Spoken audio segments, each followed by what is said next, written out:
When powerful CEO Marcus Sterling mocked a disabled man begging on the street, he never imagined that stranger would save his life hours later. What happened next changed everything forever. Marcus Sterling adjusted his $15,000 Rolex as he stepped out of his black Mercedes in downtown Portland. At 45, he had built Sterling Industries into a tech empire worth $800 million, but success had turned him into something cold and calculating. His expensive Italian suit reflected his status, while his eyes reflected nothing but contempt for anyone he deemed beneath him. The November rain was starting to fall as Marcus walked toward his office building, completely absorbed in his phone, planning another corporate acquisition that would eliminate hundreds of jobs. To him, people were just numbers on spreadsheets, obstacles to greater profit margins. "Sir, please, just $1 for food?" The voice came from a man sitting in a wheelchair beside the building entrance. David Chen, though Marcus didn't know his name, was a 38-year-old veteran who had lost the use of his legs in an explosion overseas. His wheelchair was old but meticulously maintained. His clothes were clean but worn, and his eyes held a dignity that poverty couldn't erase. Marcus stopped and looked down at David with the same disgust he might show a piece of trash. "Get away from my building," he sneered. "This is private property. I'm not causing any trouble, sir. You're causing trouble just by being here," Marcus interrupted harshly. "Look at you, a grown man begging instead of working. It's pathetic." David's jaw tightened, but he maintained his composure. "Sir, I do work. I fix motorcycles in my garage. Business has just been slow lately, and my daughter needs—" "Your daughter?" Marcus laughed cruelly. "So you're not just a failure. You're raising another future failure. What kind of father can't even provide for his child?" The words hit David like physical blows, but before he could respond, a small voice piped up from behind a nearby pillar. "My daddy is the best father in the world." An 8-year-old girl emerged from where she'd been waiting, her school backpack heavy with books. Sophie Chen had her father's determined eyes and her late mother's gentle smile. Her clothes were second-hand but immaculate, and she carried herself with a maturity that spoke of hardship faced too young. Marcus turned his cold gaze on the child. "And who are you supposed to be?" "I'm Sophie Chen, and this is my daddy," she said firmly, moving to stand protectively beside David's wheelchair. "He's not pathetic. He's a hero who fought for people like you." "A hero?" Marcus scoffed. "Heroes don't end up begging on street corners. Heroes don't burden their children with poverty." Sophie's small hands clenched into fists. "My daddy saved 6 soldiers when his truck got blown up. He can't walk anymore, but he still fixes things and helps people and reads me stories every night." "Stories won't pay for food or clothes," Marcus replied with icy indifference. "Your father is teaching you to accept failure as normal. Is that what you want for your life, to end up like him?" David placed a protective hand on Sophie's shoulder. "Sophie, go wait by the coffee shop. I'll be right there." "But Daddy—" "Go on, sweetheart. It's okay." As Sophie reluctantly walked away, constantly looking back with worried eyes, David looked up at Marcus with a mixture of pain and pity. "Mr. Sterling, I know who you are. I know you have power and money, but I also know what it's like to lose everything in an instant. One day you might need someone's help, and I hope they show you more kindness than you've shown me." Marcus felt a strange chill at the quiet certainty in David's voice, but he pushed it aside. "The only thing I need is for you to stay away from my building. If I see you here again, I'll have security remove you." "I understand," David said quietly. "I won't come back." As Marcus entered his building, he felt oddly unsettled by the encounter. There had been something in David's eyes, a depth of character that Marcus couldn't comprehend. He shook off the feeling and focused on his day of corporate ruthlessness. Hours later, as the rain intensified into a full storm, Marcus was leaving a dinner meeting at an exclusive restaurant across town. He had closed a deal that would make him $50 million richer while putting 300 people out of work. The alcohol and success had put him in an even more arrogant mood than usual. Driving through the storm in his Mercedes, Marcus was speeding and texting simultaneously, his sense of invincibility making him reckless. The streets were slick with rain, visibility was poor, but Marcus felt above the laws of physics as much as he felt above the laws of human decency. The accident happened in seconds. A delivery truck ran a red light, slamming into the passenger side of Marcus's car with devastating force. The Mercedes spun twice before crashing into a concrete barrier, steam hissing from the destroyed engine. Marcus found himself trapped, pain shooting through his legs and back. His phone had been thrown somewhere in the wreckage, and he could smell gasoline leaking from the tank. The storm was raging overhead, and the street was empty except for the distant sound of the delivery truck driver, who was stumbling around, apparently in shock. "Help!" Marcus called out, but his voice was weak, and the storm swallowed the sound. "Someone help me!" Minutes passed like hours. The pain was getting worse, and Marcus was beginning to panic. His legs felt wrong, and he couldn't move them properly. For the first time in decades, Marcus Sterling felt completely powerless. Then, through the rain and darkness, he heard the sound of wheels on wet pavement. "Oh my God! Someone's trapped in there!" It was a woman's voice, clear and strong despite the storm. Through his shattered side window, Marcus saw a figure in a wheelchair approaching rapidly, followed by a woman on foot carrying medical supplies. As they came closer, Marcus's blood turned to ice. It was David Chen, the man he had humiliated just hours before, the man he had called pathetic, the man whose daughter he had insulted. David rolled up to the wreckage without hesitation, his trained eyes quickly assessing the situation. "Elena, call 911. Tell them we need fire rescue and paramedics immediately, and get Sophie away from here." The woman, Elena Rodriguez, a nurse practitioner who had become David's close friend, immediately began making the call, while a small figure in a bright raincoat looked on with wide, worried eyes. "Sir, can you hear me?" David called through the broken window, his voice professional and calm. "My name is David. I'm going to help you." Marcus tried to speak, but only a whisper came out. "Please, don't hurt me. I can't feel my legs." The irony was not lost on either man. The person Marcus had mocked for being in a wheelchair was now the one person positioned to help him in his moment of complete vulnerability. David's expression showed no trace of revenge or satisfaction.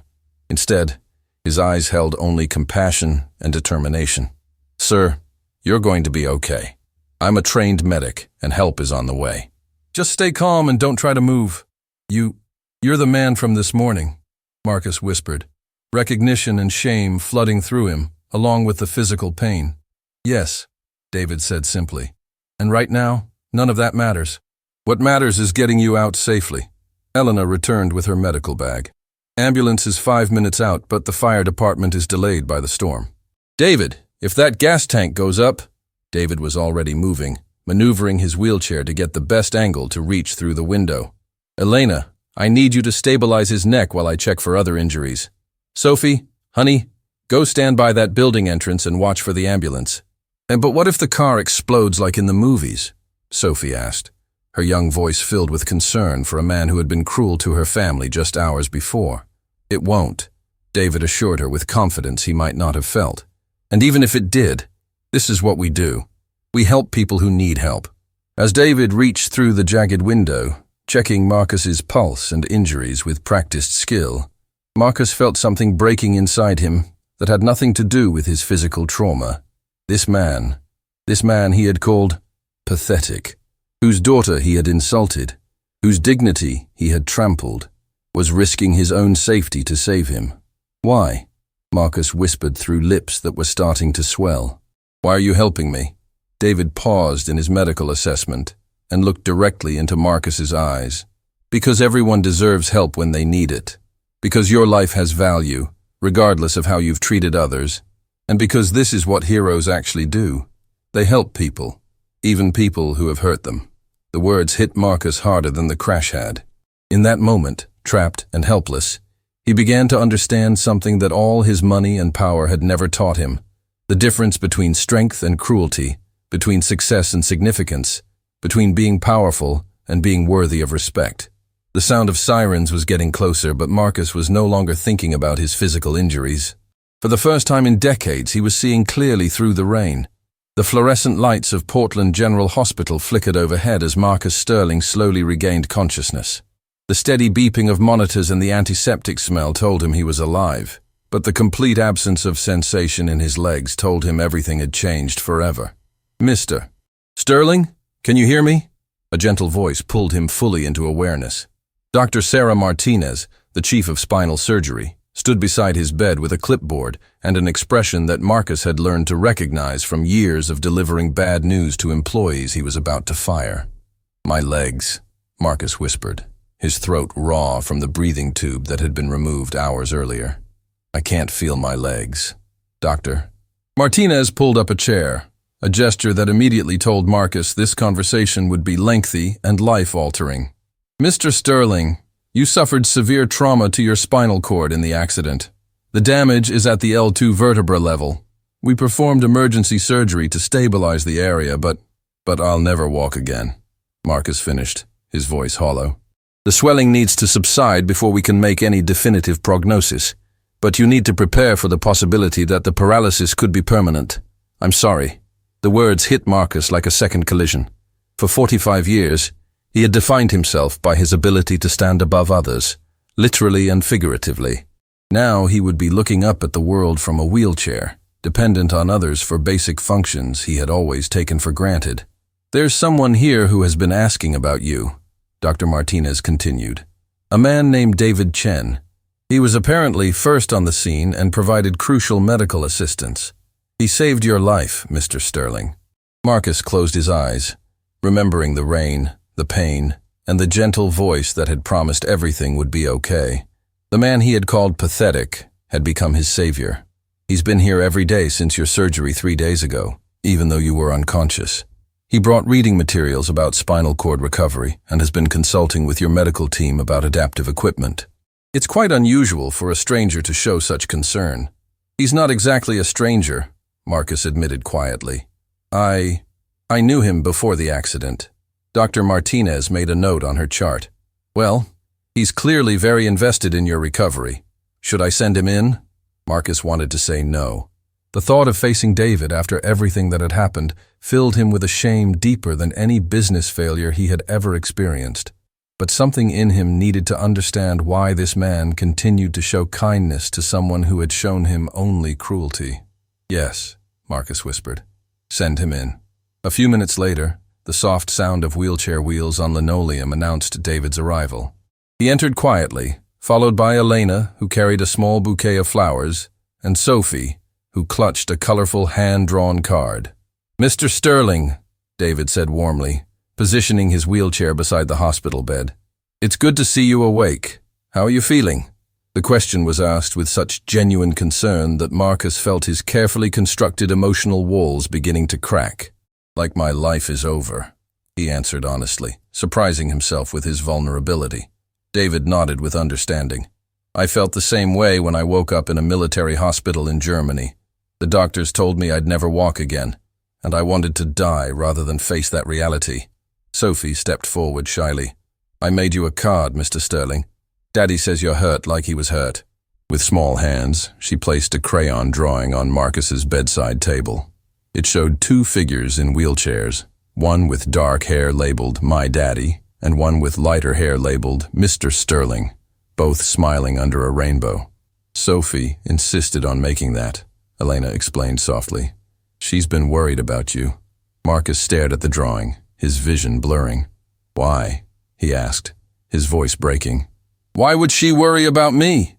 Why would any of you care what happens to me?" David was quiet for a long moment, then rolled his chair closer. "Can I tell you something, Mr. Sterling? When I first came home from the war, I was angry at everyone. Angry at the world. Angry at God. Angry at every person who could walk when I couldn't. I blamed everyone for my situation and pushed away anyone who tried to help. How did you—" Marcus struggled to find the words. "How did you stop being angry?" "I realized that my anger was hurting the people who loved me most," David replied, glancing at Sophie with infinite tenderness. "My wife, Sophie's mother, was dying of cancer, and instead of treasuring our time together, I was wasting it on bitterness. She died while I was still learning how to be grateful for what I had instead of mourning what I'd lost." Elena placed a gentle hand on David's shoulder, and Marcus saw the depth of support this man had built around himself despite his challenges. "Mr. Sterling," David continued, "I know what you're facing. The physical therapy will be brutal. Learning to navigate the world from a wheelchair will be frustrating. People will stare. Some will pity you. Others will dismiss you, but none of that has to define who you become. You don't understand, Marcus said bitterly. My entire identity was built on being powerful, being above others. What am I without that? You're human, Sophie piped up unexpectedly. Just like everyone else. The simple truth from an 8-year-old hit Marcus harder than any business rival ever had. He had spent so many years trying to be above humanity that he had forgotten he was part of it. The morning we met, Marcus said quietly, I said terrible things to you. To both of you. I called you pathetic. I insulted your daughter.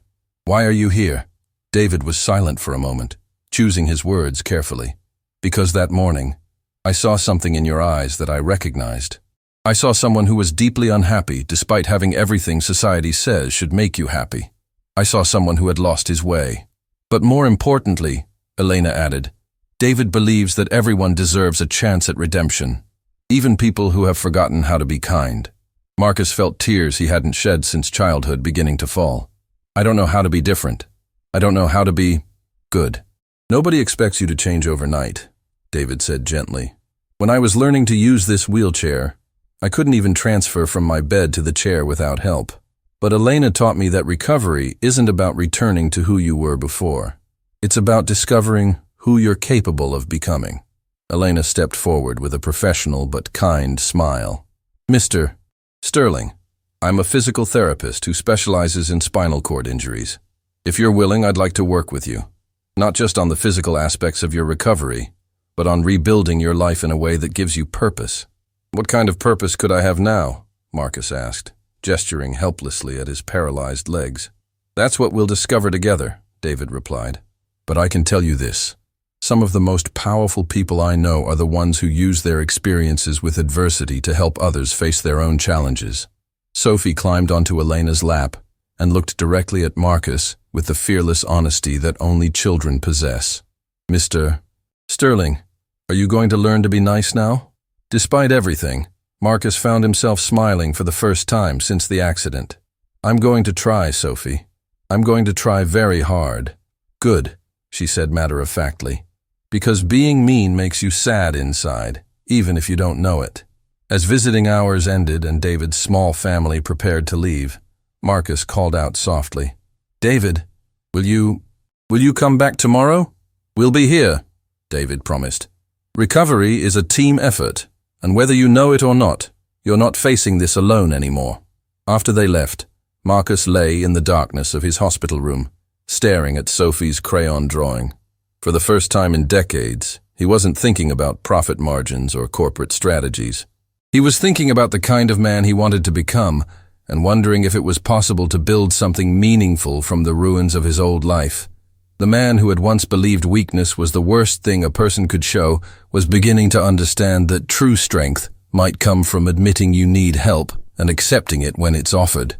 2 weeks had passed since Marcus Sterling had awakened to his new reality, and the rehabilitation center at Portland General had become his entire world.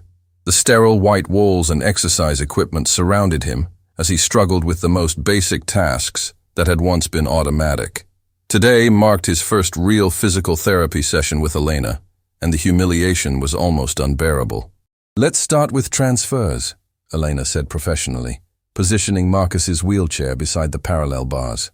Moving from your chair to the mat might seem impossible now, but with practice, it will become second nature. Marcus gripped the wheelchair arms, his expensive business suits replaced by simple athletic wear that accommodated his catheter and the various medical equipment he now required. The man who had once commanded boardrooms with his presence now struggled to lift his own body weight. I can't do this, Marcus gasped after his third failed attempt to transfer to the exercise mat.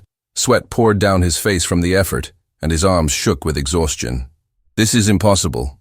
David couldn't do it either at first, Elena said calmly, not allowing him to give up. In fact, he was so frustrated during his first week that he threw a water bottle at me. He did? Marcus looked up with surprise. Oh, yes. And then he cried for an hour because he felt so helpless. But look at him now. He's one of the most independent people I know. As if summoned by their conversation, David rolled into the therapy room with Sophie beside him, both carrying lunch from the hospital cafeteria. It had become their routine. David would work on his own motorcycle repairs in the hospital parking garage while Marcus had morning therapy, then join him for lunch and encouragement. "How's it going?" David asked, noting Marcus's frustrated expression and Elena's patient demeanor. "He's exactly where you were at this stage," Elena replied diplomatically. "Stubborn, angry, and convinced he'll never improve." "I heard that," Marcus said, managing a weak smile despite his exhaustion. Sophie climbed onto a nearby chair and pulled out a small notebook. "I've been keeping track of your progress, Mr. Sterling. Yesterday you held yourself up for 12 seconds. Today Elena says you did 15 seconds. You've been timing me?" Marcus asked, touched by the child's attention to his struggles. "Daddy taught me that recovery is about small improvements every day. He says celebrating the little victories is how you build up to the big ones." David nodded, rolling closer to the parallel bars. "Sophie's right. The first time I successfully transferred from my chair to a car seat, I felt like I had conquered Mount Everest. It's all about perspective, but you have something I don't have," Marcus said quietly. "You have purpose. You were a hero before your injury. You were a good father, a good man. What am I? I was just a corporate predator who destroyed lives for profit." The admission hung in the air like a confession at church. Elena paused in her equipment setup, and David's expression grew thoughtful. "Can I tell you about my lowest moment?" David asked, positioning his wheelchair to face Marcus directly. "About 6 months after Sophie's mother died, I was drinking heavily and neglecting everything. Sophie was 8 years old, doing her own laundry and making her own meals because I was too drunk and depressed to take care of her. Sophie looked up from her notebook with understanding beyond her years. Daddy was very sad then, but Elena helped him remember that being sad didn't make him a bad person. One night, Sophie found me passed out on the garage floor," David continued, his voice heavy with remembered shame. "She covered me with a blanket and left a note that said, 'Daddy, I still believe you're a hero.' That's when I realized that my past didn't have to determine my future." Marcus felt something stirring in his chest. Not the familiar anger or frustration, but something that felt like hope. "How did you change?" "One day at a time, one choice at a time," Elena interjected, "and by accepting help from people who believed I could be better than I was being." "But I don't know how to be better," Marcus admitted. "For 25 years I've measured success by how much I could take from others. I don't know any other way to live." David reached into his jacket and pulled out a worn leather journal. "This belonged to my wife, Maria. She wrote in it every day, even when she was dying. Can I read you something?" Marcus nodded, and David opened to a page marked with a faded hospital bracelet. "David thinks his worth comes from being able to protect and provide, but I fell in love with him because of his capacity for gentleness. The war took his legs, but it didn't take his heart. Sometimes the greatest strength comes from learning to receive love, not just give it." The words hit Marcus with unexpected force. He had never considered that receiving help could be a form of strength. "Mr. Sterling," Sophie said suddenly, "can I ask you something?" "Of course, Sophie. Before your accident, were you happy?"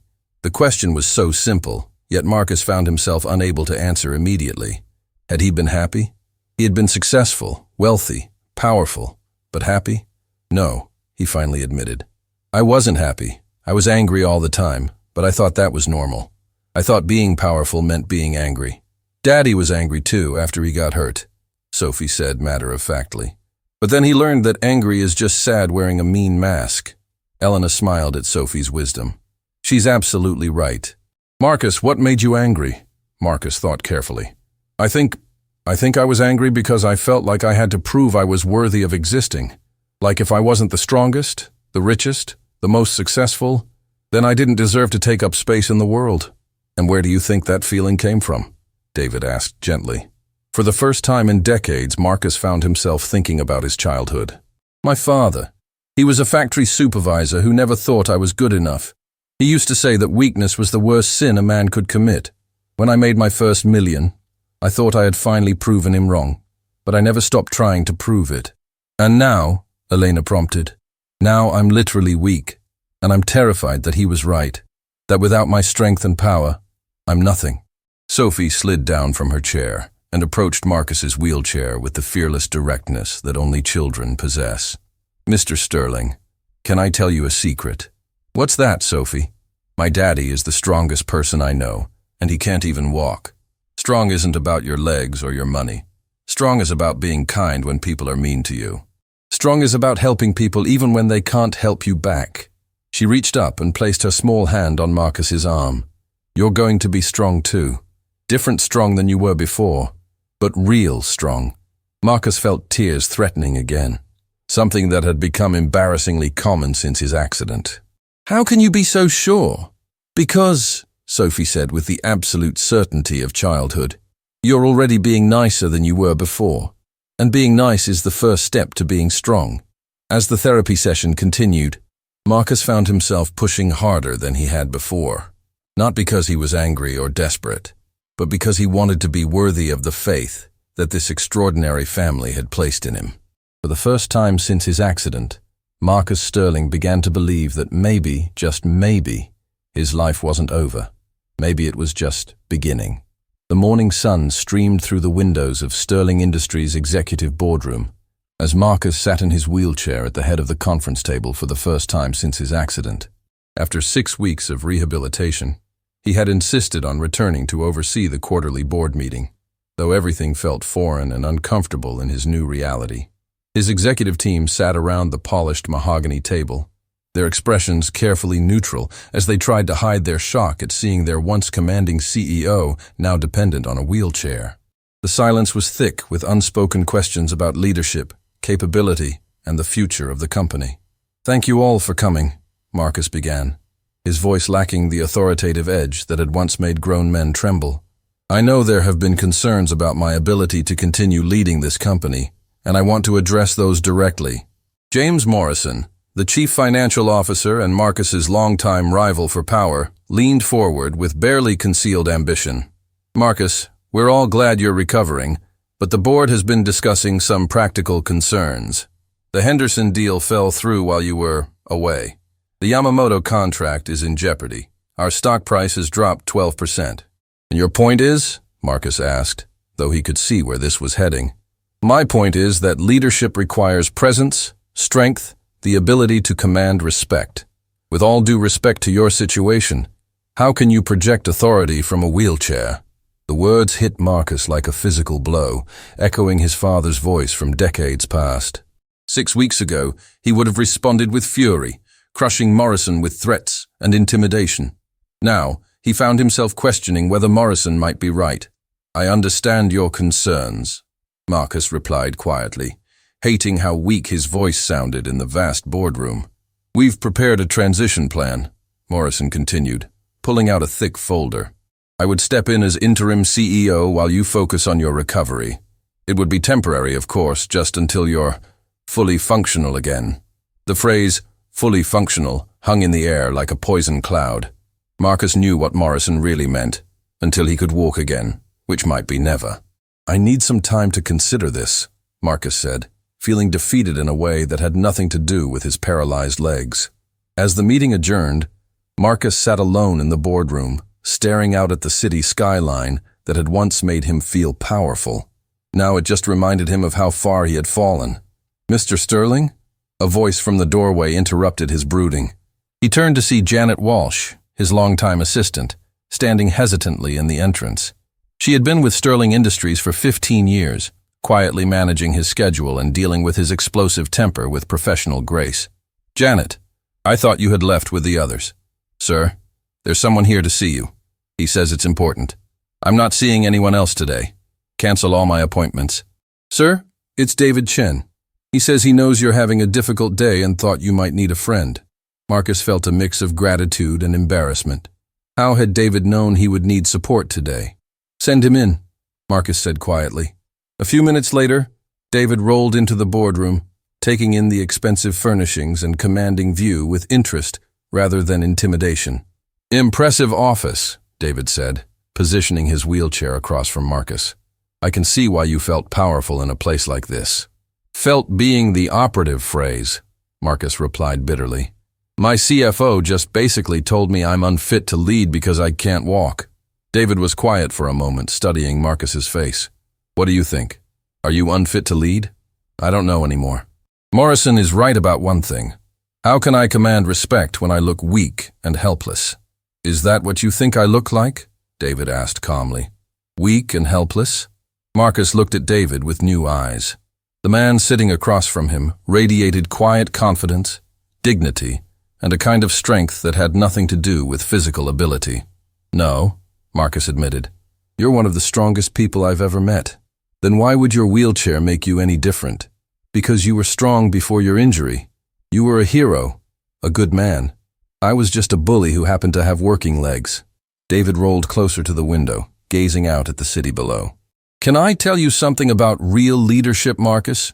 In the military, the officers who commanded the most respect weren't necessarily the biggest or strongest.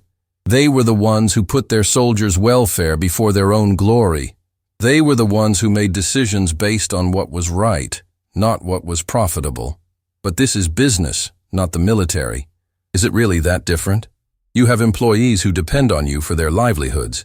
You have customers who trust your products. You have a community that's affected by your company's decisions.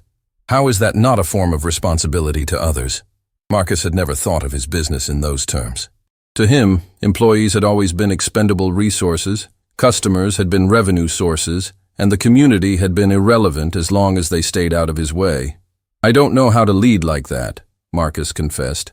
I only know how to lead through fear and intimidation. Then maybe this is your chance to learn a better way. Before Marcus could respond, Janet appeared in the doorway again, looking flustered. Mr. Sterling, I'm sorry to interrupt, but there's a situation in the lobby. There are about 50 employees down there with signs, and the local news is here.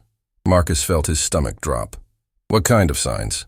I think you should see for yourself, sir. David and Marcus made their way to the elevator, riding down to the ground floor in tense silence. When the doors opened, Marcus was stunned by what he saw. The lobby was filled with Sterling Industries employees holding handmade signs reading, "We support Marcus Sterling.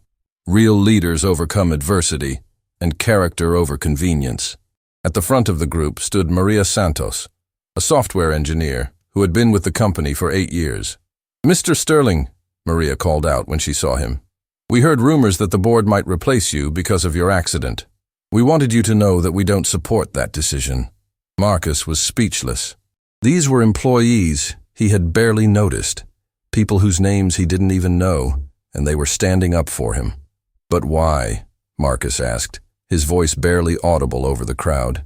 "Because," said Tom Bradley, a young programmer who had been terrified of Marcus before the accident, "you've started treating us like human beings instead of just employee numbers. Since you came back, you've learned our names, asked about our families, actually listened when we had ideas." Marcus realized with shock that this was true. His conversations with David and Elena had made him more aware of the people around him, more interested in their lives and struggles. "Before your accident," Maria continued, "this company felt like a prison where we worked for a tyrant. These past few weeks, it started to feel like a place where we work for someone who actually cares about us." David rolled up beside Marcus and whispered, "This is what real leadership looks like. These people aren't following you because they're afraid of you. They're following you because they believe in the person you're becoming." A reporter from the local news approached with a microphone. "Mr. Sterling, how do you respond to claims that your disability makes you unfit to lead this company?" Marcus looked around at the faces of his employees, at David's encouraging smile, and felt something shift inside him. For the first time since his accident, he felt genuinely powerful. "I would say that my accident didn't make me disabled," Marcus replied, his voice growing stronger. "It made me human. And this company needs a human leader, not a corporate machine that treats people like disposable assets." The crowd erupted in applause, and Marcus saw several board members watching from the upper level with expressions of surprise and concern. As the impromptu rally dispersed, Marcus turned to David with newfound determination. "You're right about leadership. I've been doing it all wrong for 25 years. Will you help me learn how to do it right?" David smiled. "That's what friends are for." For the first time since his accident, Marcus Sterling felt like he might actually be becoming someone worth following. The conference room at Sterling Industries buzzed with nervous energy as Marcus wheeled himself to the head of the table for the most important meeting of his career. 3 months had passed since his accident, and today he would announce changes that would either revolutionize his company or destroy it entirely. Around the table sat his senior management team, their faces reflecting a mixture of curiosity and concern. James Morrison, the CFO who had questioned Marcus's fitness to lead, looked particularly skeptical as he reviewed the agenda that had been distributed that morning. "Ladies and gentlemen," Marcus began, his voice steady but carrying an emotional weight that his employees had never heard before. "I've called this meeting to announce fundamental changes to how Sterling Industries operates. Changes that will affect every employee, every policy, and every decision we make going forward." Morrison shifted uncomfortably in his seat. "Marcus, I hope you're not planning anything that will jeopardize our quarterly projections. The shareholders expect consistent returns, and any major operational changes could—" "James," Marcus interrupted gently but firmly, "I understand your concerns about profits, but I've learned something these past few months that I want to share with all of you." Marcus pressed a button on his wheelchair controls, and the large screen behind him illuminated with a presentation he had worked on for weeks.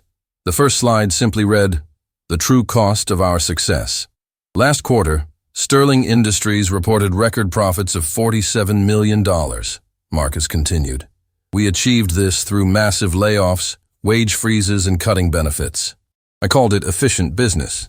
Today, I'm calling it what it really was: corporate cruelty." The room fell silent. Several executives exchanged worried glances, clearly wondering if their CEO had suffered brain damage along with his spinal injury. "Sir," ventured Lisa Chen, the head of human resources, "are you suggesting we reverse those cost-cutting measures? That could significantly impact our competitive position." "Lisa, let me ask you something. Do you know the name of the janitor who cleans this building every night?" Lisa looked confused. No, sir, I don't. His name is Robert Martinez. He's worked here for 12 years. He has 3 children, and his youngest daughter has cerebral palsy. When we cut the health care benefits last year, Robert had to choose between his job and his daughter's physical therapy. He kept the job, and his daughter's condition worsened. Marcus paused, letting the weight of that information settle over the room. "I know this because I spent last weekend visiting the families of employees we laid off. I wanted to see the real impact of our efficient business practices." Morrison looked alarmed. "You visited laid-off employees? Marcus, that could create liability issues, not to mention forcing me to confront the human cost of my decisions." Marcus's voice carried a strength that had nothing to do with intimidation. "James, when did we decide that maximizing shareholder profits was more important than treating our employees like human beings?" Before Morrison could respond, Marcus clicked to the next slide, which showed a detailed breakdown of executive compensation versus average employee wages at Sterling Industries. "Last year, I took home $14 million in salary and bonuses. That's approximately 400 times what our average employee earned. Meanwhile, we denied cost of living raises to 90% of our workforce. That's standard executive compensation for a company our size," Morrison protested. "You can't run a business on sentiment, Marcus." "You're right, James, I can't run a business on sentiment. But I can run it on something much more powerful: genuine respect for the people who make our success possible." Marcus clicked to the next slide, revealing his comprehensive reform plan. Effective immediately, Sterling Industries will implement the following changes. First, all laid-off employees who want to return will be rehired with full benefits restored. Second, we're establishing a living wage policy. No full-time employee will earn less than $18 per hour. Third, we're creating an employee profit-sharing program where 20% of our annual profits will be distributed among all workers based on tenure and performance. The room erupted in shocked murmurs. Morrison stood up abruptly. "Marcus, this is financial suicide. The board will never approve these changes. The shareholders will revolt." "Then let them," Marcus replied calmly, "because I've discovered something that's worth more than their approval: self-respect." "But the quarterly projections," began another executive. "Will be lower," Marcus finished. "And that's perfectly acceptable, because we're going to build something more valuable than quarterly profits. We're going to build a company that our employees are proud to work for, that our customers trust completely, and that our community sees as a genuine asset." Lisa raised her hand tentatively. "Sir, How do you plan to explain this to the board of directors? Marcus smiled, and it was the first genuine smile many of his executives had ever seen from him. By showing them that companies with engaged, respected employees consistently outperform companies that treat workers as disposable resources. But more importantly, by demonstrating that doing the right thing is always the right business decision in the long run. Morrison gathered his papers with obvious frustration. This is idealistic nonsense, Marcus. Business is about competition, about being stronger than your rivals. What you're proposing is weakness. James, can I tell you about real strength? Marcus positioned his wheelchair to face his CFO directly. Real strength is a single father with no legs who works 16-hour days to support his daughter and still finds time to help a stranger recover from an accident. Real strength is choosing compassion when cruelty would be easier. Real strength is building people up instead of tearing them down for personal gain. The reference to David was lost on most of the executives, but Marcus could see understanding dawning in Lisa's eyes. Furthermore, Marcus continued, if these changes result in my removal as CEO, I'll accept that consequence. Because I'd rather be fired for doing what's right than celebrated for doing what's profitable but morally bankrupt. As the meeting concluded and executives filed out with expressions ranging from admiration to alarm, Lisa approached Marcus's wheelchair. Mr. Sterling, can I ask you something personal? Of course, Lisa. 3 months ago, if someone had told me you would propose these changes, I would have laughed. What happened to you in that accident? Marcus considered the question carefully. I met someone who showed me the difference between being powerful and being strong, between commanding fear and earning respect, between success and significance. And you really believe this new approach will work? Lisa, for 25 years, I built a company that generated enormous profits while making everyone who worked here miserable, including myself. I was successful by every traditional measure, but I was also completely empty inside. I want to try building something different, a company that succeeds because it helps everyone associated with it succeed. As Marcus made his way back to his office, he found David waiting for him with Sophie, who was working on homework at the coffee table. How did it go? David asked, studying Marcus's expression. I either just saved my company or destroyed it, Marcus replied with a mixture of exhaustion and exhilaration. I announced reforms that will probably cut our profits by 30% and definitely anger our major shareholders. Sophie looked up from her math homework. But will it make your workers happy? I think so, Sophie. I hope so. Then you did the right thing?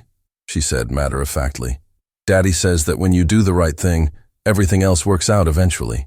David rolled closer to Marcus. Are you prepared for the backlash?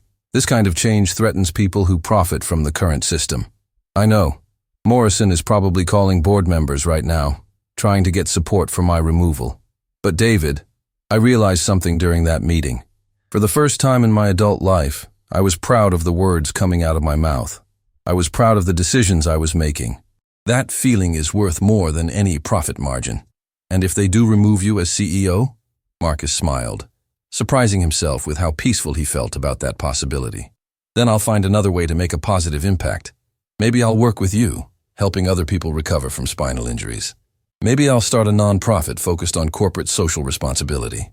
The point is, I'm no longer afraid of losing everything, because I've finally found something worth keeping, my integrity. Sophie abandoned her homework and approached Marcus's wheelchair. Mr. Sterling, can I tell you something? Always, Sophie. I'm proud of you too.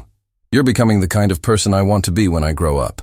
The simple honesty of her words hit Marcus harder than any business success ever had. He realized that the approval of this 8-year-old girl meant more to him than the respect of every board member and shareholder combined. As they sat together in his office, watching the sun set over Portland, Marcus felt something he hadn't experienced since childhood: genuine contentment. Tomorrow would bring challenges, battles, and probably significant losses. But tonight, he was at peace with the man he was becoming. 6 months after Marcus Sterling's dramatic transformation began, the boardroom at Sterling Industries was packed with tension, thicker than Portland's morning fog. The emergency board meeting had been called by a coalition of major shareholders, led by the ruthless investment firm Blackstone Capital, who owned 35% of the company's stock. Marcus sat at the head of the table in his wheelchair, flanked by David and Elena, who had become his trusted advisors. Across from him sat the Blackstone representatives, led by the notorious corporate raider Victoria Blackstone herself, a woman whose reputation for destroying companies and lives was legendary in the business world. "Mr. Sterling," Victoria began, her voice sharp as a blade, "your little experiment in corporate socialism has gone far enough. Since implementing your so-called reforms, Sterling Industries' stock price has dropped 18%. Our investors are hemorrhaging money because of your misguided sentimentality." Marcus remained calm, though he could feel the weight of this moment. Everything he had worked to build over the past 6 months hung in the balance. "Ms. Blackstone, I understand your concerns about short-term profits, but our employee satisfaction scores have increased by 90%. Our customer retention is at an all-time high, and we've had zero turnover in key positions since implementing the new policies. Customer satisfaction doesn't pay dividends," Victoria sneered. "Happy employees don't increase share value. You're running this company like a charity, not a business." James Morrison, who had been building his own coalition against Marcus, leaned forward with obvious satisfaction. "The board has lost confidence in your leadership, Marcus. We're here to vote on your removal as CEO."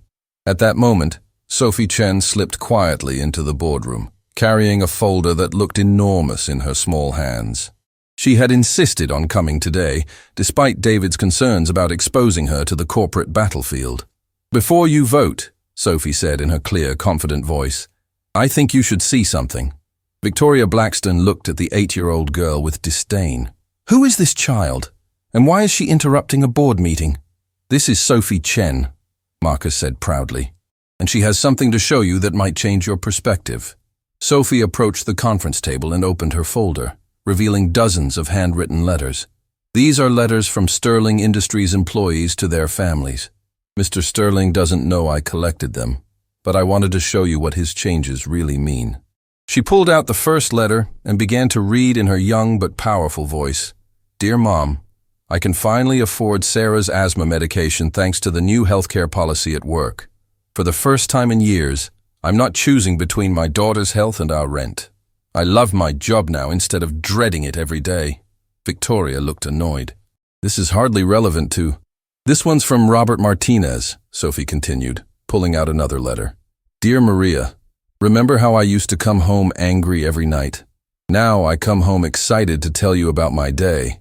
Mr. Sterling learned my name, asked about our daughter's therapy, and even arranged for the company to cover her special equipment. I'm not just employee number 247 anymore. I'm a human being who matters." One by one, Sophie read excerpts from letters that painted a picture of transformed lives, families who could afford their medications, employees who felt valued and respected, workers who had been given opportunities for advancement regardless of their background. "And this last one," Sophie said, her voice growing stronger, "is from a man named Thomas, who used to be homeless." She cleared her throat and read, "To my children, who I lost when I couldn't provide for them. Your father has a job now, a real job with benefits and respect. Mr. Sterling hired people that other companies throw away. He gave me a chance when no one else would. I'm saving money to fight for custody because I finally have something to offer you again. I have hope." The boardroom was silent as Sophie finished reading. Even Victoria Blackstone seemed momentarily affected by the raw human emotion in the letters. "These are very touching stories," Victoria said, recovering her composure. "But business isn't about feelings. It's about results." "You want results?" David said, rolling forward and placing a thick document on the table. "Here are some results you might not have considered." He opened the report to reveal comprehensive data that Elena had helped him compile. Sterling Industries' medical costs have dropped by 43% since implementing wellness programs and reducing workplace stress. Productivity per employee has increased by 67% due to improved morale and reduced turnover. Customer complaints have decreased by 85% because employees now care about the quality of their work. Furthermore, Elena added, stepping forward with her own set of documents, 3 major corporations have approached Sterling Industries about partnering specifically because of your reputation for ethical business practices. These potential contracts are worth over $200 million. Victoria frowned, clearly not expecting this level of preparation. Even if those numbers are accurate, the stock price reflects short-term panic, not long-term value, Marcus interrupted. But since you're focused on immediate returns, let me show you something else. Marcus activated the conference room's main screen, revealing a live video feed from the Sterling Industries manufacturing floor. The camera showed dozens of employees working efficiently, smiling, and clearly engaged in their tasks. "This is our main production line," Marcus explained. "Notice anything different from 6 months ago?" Victoria studied the screen with growing confusion. "They look happy, but I don't see how that happiness translates to a 38% increase in production efficiency," Marcus said. "Happy employees make fewer mistakes, waste less material, and take genuine pride in their work. Our defect rate has dropped to virtually zero."